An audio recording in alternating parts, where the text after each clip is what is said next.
Assalamualaikum warahmatullahi wabarakatuh. Perkenalkan, nama saya Feby Febrianti dari SMP Mekar Arum. Di sini saya membuat video mengenai empati dan perencanaan pembelajaran. Terus ikuti video dari saya. Bapak Ibu guru hebat, di sini saya akan menjelaskan mengenai empati dan perencanaan materi pembelajaran. Mengapa perencanaan materi pembelajaran ini berkaitan dengan empati? Karena selain mengajar, kita sebagai guru pun melakukan pendidikan kepada murid, sehingga empati ini tidak akan bisa dilepaskan dari perencanaan materi pembelajaran. Empati merupakan kemampuan untuk memahami perasaan, pikiran, dan keinginan orang lain.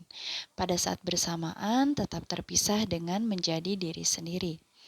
Empati ini terdiri dari dua faktor, yaitu ada faktor kognitif dan ada faktor afektif.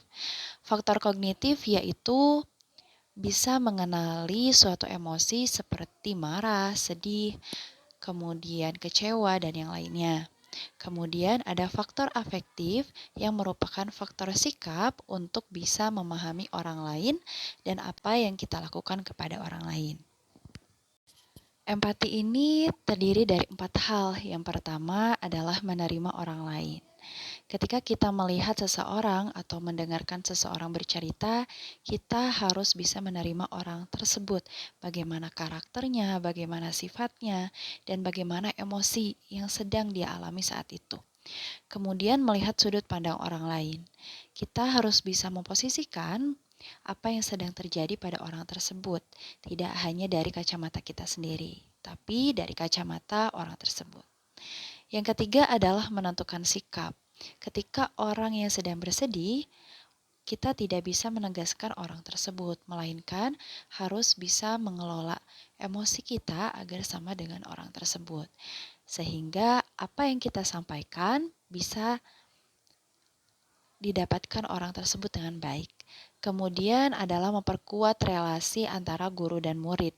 Nah, proses menanamkan empati ini untuk membuat relasi seperti mengobrol ketika jam pelajaran telah usai ataupun mengobrol ketika di area kantin sehingga bisa guru dan murid memiliki kepercayaan satu sama lain.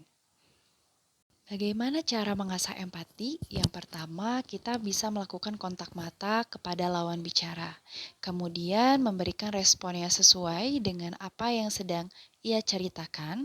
Kemudian hindari gangguan atau distraksi.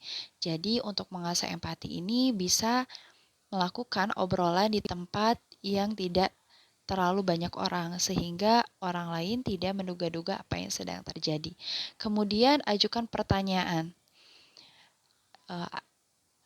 Selanjutnya adalah parafrase, yaitu meyakinkan pertanyaan ataupun meyakinkan hal yang sedang ia ceritakan. Selanjutnya adalah tidak memotong pembicaraan. Biarkanlah lawan bicara bisa menceritakan apa yang sedang terjadi pada dirinya sehingga cerita tersebut telah usai. Kemudian yang terakhir adalah transisi peran. Nah, transisi peran ini sangat penting sehingga kita bisa masuk ke dalam emosi tersebut. Saya melakukan pengerjaan lembar aksi 1 yaitu mengenai praktik mendengar aktif, di mana saya mencoba untuk mendengarkan lawan bicara saya mengenai apa yang sedang ia ceritakan. Nah, praktik melatih empati ini sangat bermanfaat karena bisa melatih nuansa emosi. Kita bisa mengenali emosi diri sendiri dan juga emosi lawan bicara. Kemudian yang kedua adalah menampilkan sikap mendengar aktif. Ada banyak gestur tubuh yang bisa kita tampilkan ketika kita sedang mendengarkan lawan bicara kita. Apalagi lawan bicara tersebut sedang ingin menceritakan hal yang memang ingin dia ceritakan. Kemudian melihat kebutuhan dari peserta didik. Nah, apakah peserta didik tersebut ternyata mengalami kesulitan dalam kehidupannya seperti dalam hal finansial, kemudian dalam hal pertemanan, dalam segi kepercayaan diri, dan sebagainya. Kemudian yang terakhir adalah mencari rekan yang dapat serius untuk mendukung kemajuan diri. Nah, ini sangat penting sekali karena kenapa? Ketika kita mendapatkan rekan yang dapat serius atau yang dapat diajak berlari dalam kesuksesan, kita akan terus berpacu dan juga melihat kesuksesan itu menjadi tujuan yang utama, meskipun kesuksesan tersebut bukan hanya dalam hal jabatan, tetapi bisa jadi dalam hal memahami orang lain, kemudian dalam sukses menjadi pendidik yang dapat mengerti orang lain dan juga tidak mencampuri urusan orang lain. Nah, seperti itu. Sekian yang dapat saya sampaikan. Ada tips bagaimana cara kita bisa berempati dengan orang lain, yaitu mungkin dengan cara tidak berspekulasi terlalu berlebihan terhadap orang tersebut. Apalagi kita tidak mengenali apa yang sedang ia alami, apa yang sedang ia lakukan, dan sebagainya. Karena spekulasi bisa menimbulkan fitnah yang berkepanjangan.